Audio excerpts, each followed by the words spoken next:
Hello guys, in today's video I'm going to show you how to remove this automatic gear knob in your BMW. So basically there is a little button here, we need to press it just like this, make sure it's in park, press it and pull up like this, and there you go.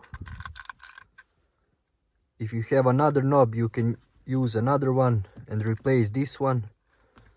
To do it, simply put it back until it clicks like this, and that's it. It works fine. Thank you for watching.